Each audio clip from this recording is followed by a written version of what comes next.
Welcome to my channel. Subscribe, listen, and enjoy my stories every day. The sound of dripping water has been driving me insane for days. Our kitchen faucet, stubborn as a mule, refuses to be fixed by my amateur hands. Today, after numerous failed attempts, we call in the professional. Mike, our neighbor who doubles as a plumber, promises to look into it. He's a decent guy, always with a friendly wave and a big smile for everyone.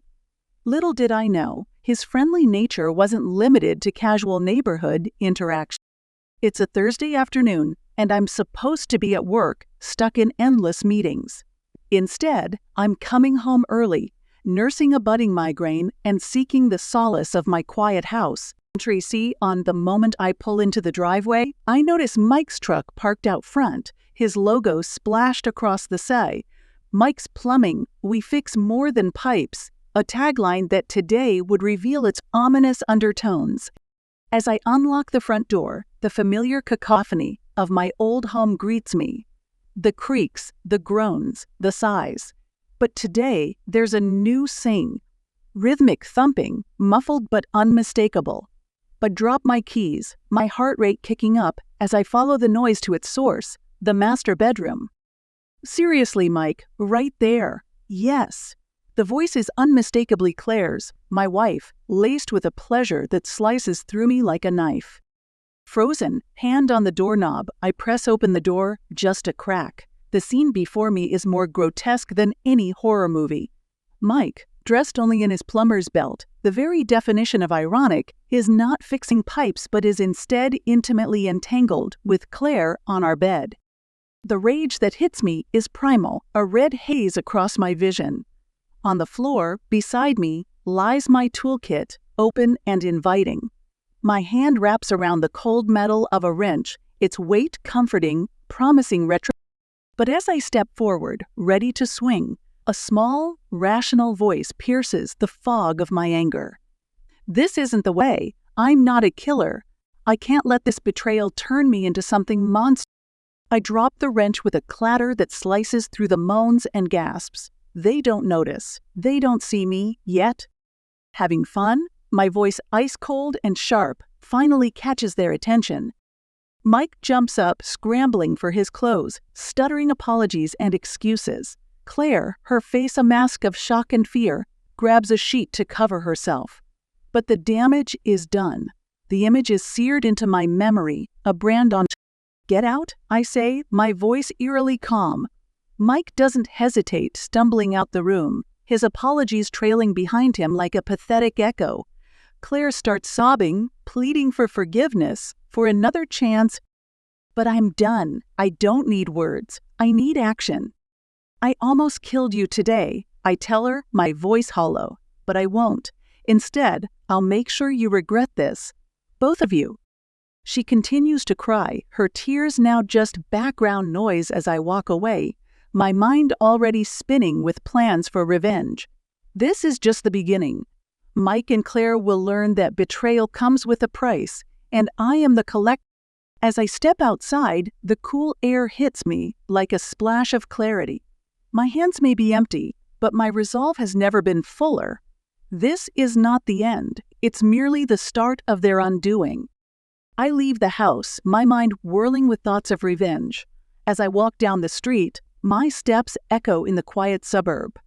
Each footfall is a promise, a beat in the drum of retribution. I need to plan, to calculate every move. Mike's house is just a few blocks away. I see his truck parked in the driveway as I approach. The garage door is open, and I spot his friend, Rick, unloading tools from the back of his pickup. Rick is another local handyman, and more importantly, he's Mike's closest confidant. I approach, my face a mask of calm determination.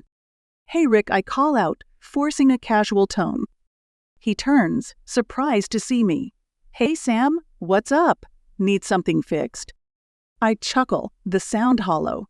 Actually, I was looking for Mike, saw his truck, thought. Rick shrugs, he's inside, but he seemed pretty shaken up about something. Maybe you can cheer him up. I nod, maintaining my facade. Yeah, I'll do that. I walk to the front door and knock. A moment later, Mike opens it, his face pale and eyes wide with fear. For a second, I relished the power shift, the sight of him cowering. "Sam, look, I'm so sorry," he starts, but I cut him off. "Let me in," I say, my voice low and menacing. He steps aside, and I enter the house. It's eerily silent, the tension thick in the air. I take a seat on the couch, motioning for him to do the same. "We need to talk," I say, staring him down. He nods, his hands trembling. I know.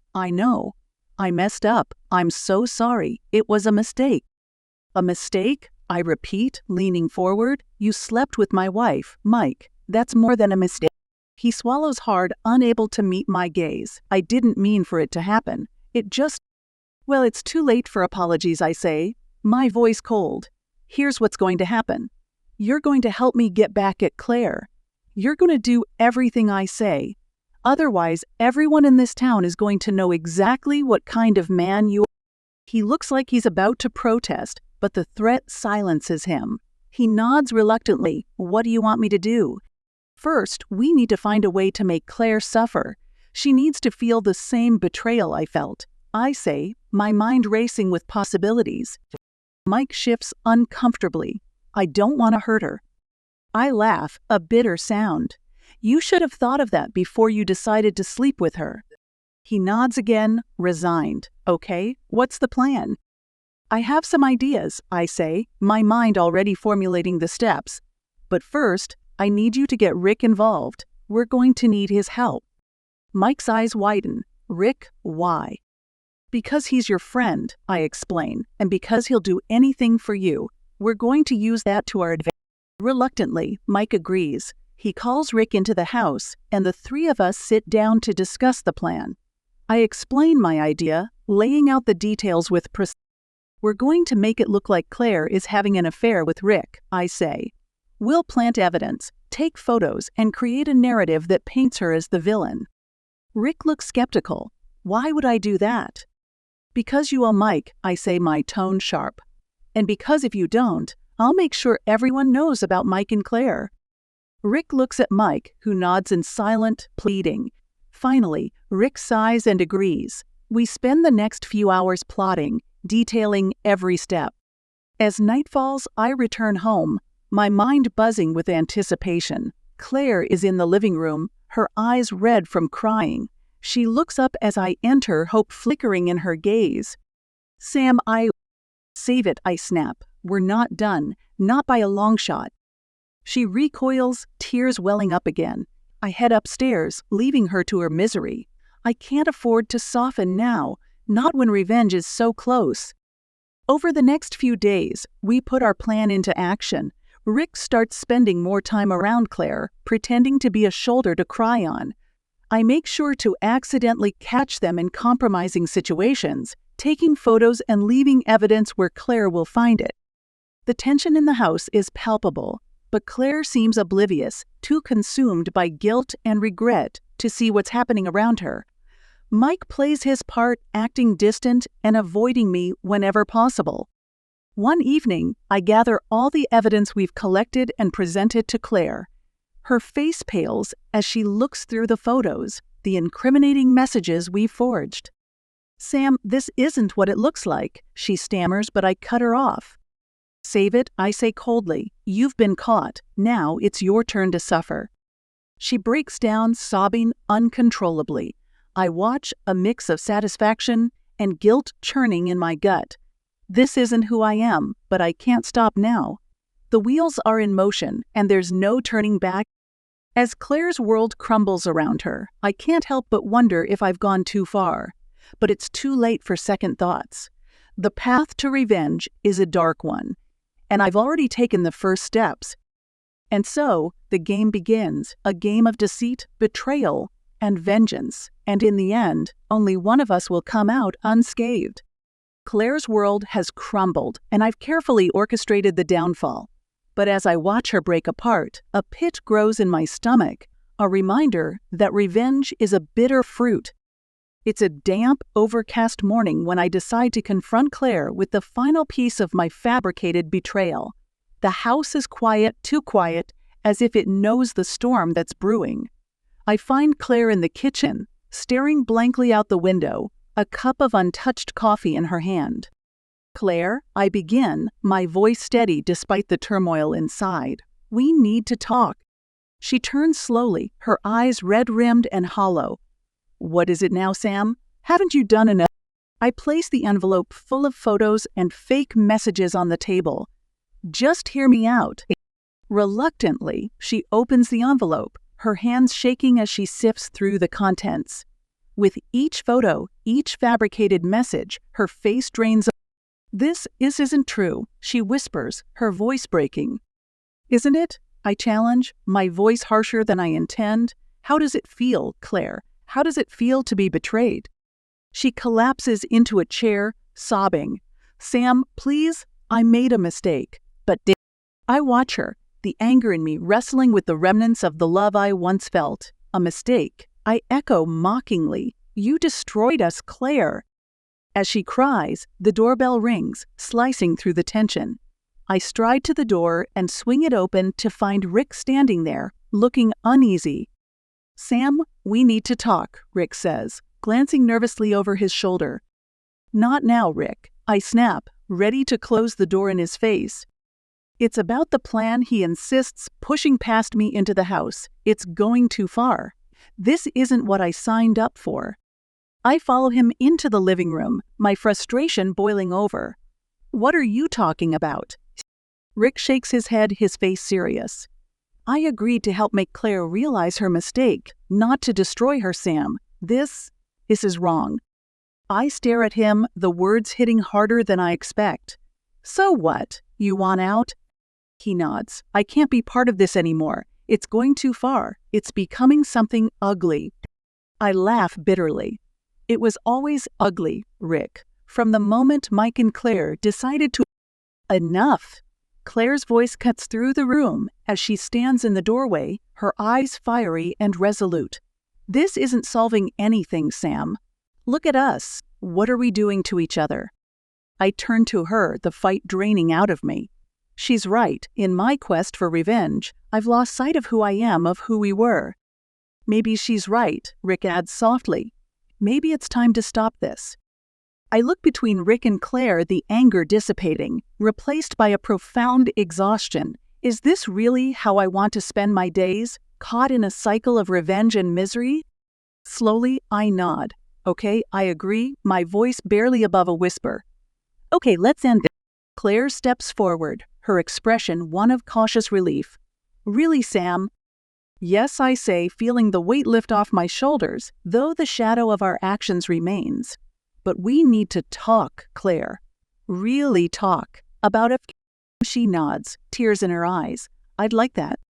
As Rick quietly leaves, Claire and I sit down at the kitchen table, the morning light breaking through the clouds outside. We start to talk, really talk, for the first time in what feels like forever. It's painful, it's raw, but it's necessary. The road to forgiveness is long and uncertain. But as we begin our tentative journey, I realize that letting go of vengeance might just be the first step towards healing. As the storm outside clears, maybe, just maybe, there's a chance for us too. The kitchen table between us feels like a battleground littered with the debris of our shattered relationship. As we talk, the truth, painful and raw, begins to weave a complex tapestry that neither of us expected. Claire reaches for my hand, her touch tentative. "Sam, there's something you need to know," she starts, her voice barely above a whisper. Her eyes don't meet mine. "It's about the day you found Mike and me." I stiffen, pulling my hand away slightly. "What about it?" She takes a deep breath, steadying herself. "Mike, he wasn't there for me. He was there for Rick." I blink, taken aback. "What are you talking about?" She wipes away a tear, struggling to continue. "Rick has been blackmailing me, Sam." The room spins as her words sink in. "Blackmailing you? Why? How?" "Photos," she whispers. "Compromising photos of me from a company party last year. I didn't even know they were taken. Rick said he'd expose them if I didn't. If I didn't convince Mike to sell him his business for cheap." The pieces of the puzzle slam into place, but they form a picture so ugly I can barely stand to look at it. "So, that day..." Mike was trying to convince me to tell you everything, to confront Rick together. But you walked in before I could explain. She's crying now, tears streaming down her. I'm stunned, my mind racing as I process her words. The doorbell rings, slicing through the heavy silence.